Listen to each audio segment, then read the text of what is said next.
J'ai pris cette photographie en juillet 1936, le 14 juillet, qui était un 14 juillet pas comme les autres, puisque c'était la victoire du Front populaire.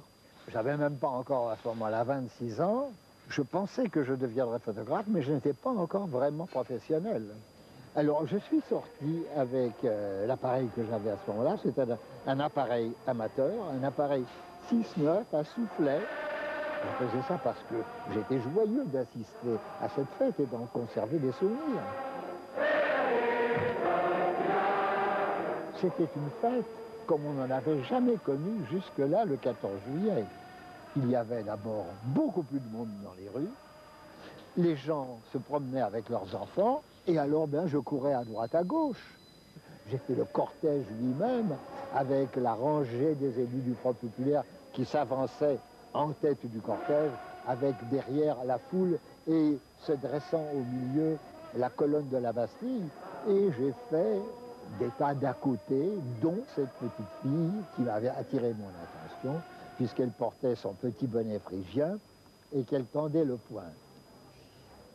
Elle tendait le poing gauche et ça m'avait un petit peu chiffonné et j'ai dû m'approcher pour lui demander de tendre le poing droit. J'ai nettement eu conscience que c'était une photographie qui était véritablement symbolique de la journée. Maio de 36. A coligação de esquerda da Frente Popular ganha as eleições. O socialista Léon Blum é nomeado primeiro-ministro. 2 milhões de trabalhadores entram em greve, exigindo a concretização das promessas da campanha. Em junho, os patrões e o sindicato da CGT assinam os tratados de Matignon, o maior feito da Frente Popular. Os trabalhadores recebem um aumento substancial de salário, passam a trabalhar 40 horas por semana e têm direito a 2 semanas de férias pagas. A classe operária está eufórica. Mas enquanto a imprensa de direita solta a fúria, a extrema-direita conspira. A hostilidade do mundo dos negócios e os erros de gestão levam o país à crise. Em junho de 37, Léon Blum é derrubado do poder. Édouard Daladier, que irá assinar o Tratado de Munique com Hitler, sobe ao poder um ano mais tarde, anunciando o fim da Frente Popular. Suzanne Trompette, filha de um ferroviário, tinha 7 anos em 36. Descobriu a fotografia antes da guerra e depois viu-a novamente na televisão, a quando dos festejos do 60º aniversário da Frente Popular.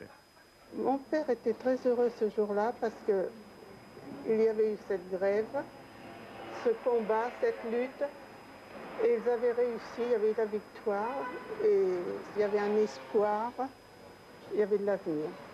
Mon père a voulu que tout le monde participe à cette joie, et donc j'étais présente avec ma mère et mes 2 autres frères. C'est ma mère qui m'avait confectionné ce bonnet phrygien à la demande de mon père, parce que pour lui, ça représentait la liberté. Ah, je crois que c'est nous qui devons nous rencontrer ici. Bonjour, monsieur. Bonjour, cher ami. Dites, on aura attendu 62 ans avant de se voir. Asseyez-vous. Quelle émotion, hein? Oui, c'est une émotion. 62 ans. Alors, j'ai une surprise pour vous. Regardez ça.